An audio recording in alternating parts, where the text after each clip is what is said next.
Let's talk about these hexagonal grids that have been popping up in data visualizations across the web.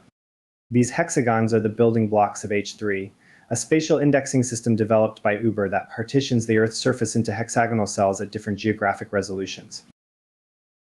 So why the hexagons and not square cells? Hexagons have some clear advantages over traditional square grids. Unlike squares, hexagons offer more uniform cell sizes and fewer edge effects, making them perfect for geospatial analysis. Because all neighboring cells are equidistant, many spatial computations are simpler and more precise. As a hierarchical indexing system, H3 can be zoomed in and out, showing different levels of detail. Each hexagon at a given resolution can be uniquely identified, and it fits seamlessly into the larger hexagons at a coarser resolution. This is great for analyzing data at multiple levels. Although developed by Uber, H3 is open source and there are libraries that support it in many programming languages. This means you can integrate it into your own projects easily, whether you're using Python, JavaScript, or other popular languages. The Python distribution of H3 gets roughly 1 million downloads in a week. This speaks to its growing popularity for data visualization and spatial data science. In this tutorial, we will cover the basics of working with the H3 Python package. In future videos, I will walk through more complicated use cases. Let's start by importing the relevant libraries. Next, I'm going to choose a point on the globe. I'm choosing a point in downtown Denver, Colorado. I'm going to store the latitude and longitude of this coordinate as separate variables.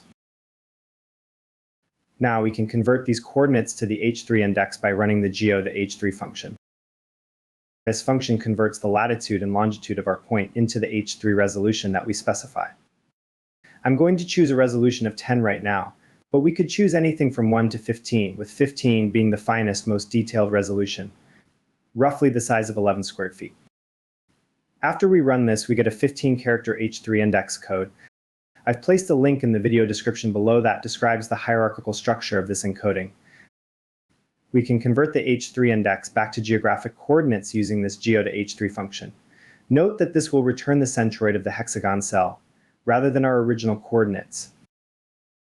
To get the geographic boundary of the H3 cell, we can run the H3 to geoboundary function. This function is important because it provides the basis for creating a geometry column, which is vital for doing spatial analysis in Python. We can now map the cell using the Folium package. We'll create a map that is centered on our coordinates and use the folium.polygon function to map the boundary of our H3 cell. Now, since we have the basics down, let's use real data to create a heat map using H3 hexagons.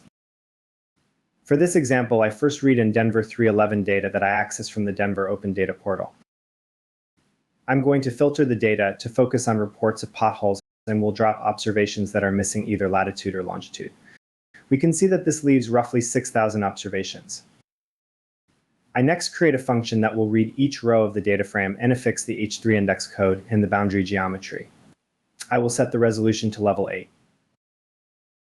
I then apply this function to the data frame and set the names of the new columns. We can ensure that this worked by printing the data frame. Next, I aggregate the number of pothole reports by their H3 hexagon location. I use the group by function to aggregate coordinates within the same hexagon cells, and use the size function to count the number within each cell. I then do a left join to get the boundary geometry column for each H3 hexagon. We now have a data frame with the H3 index, the number of potholes, and the hexagon boundary. Finally, I can set up code to output a Folium map that includes an overlay of our H3 cell pothole data. We can see that there are certain areas of the city that are hotspots of potholes. You can access the code for this tutorial in the video description below.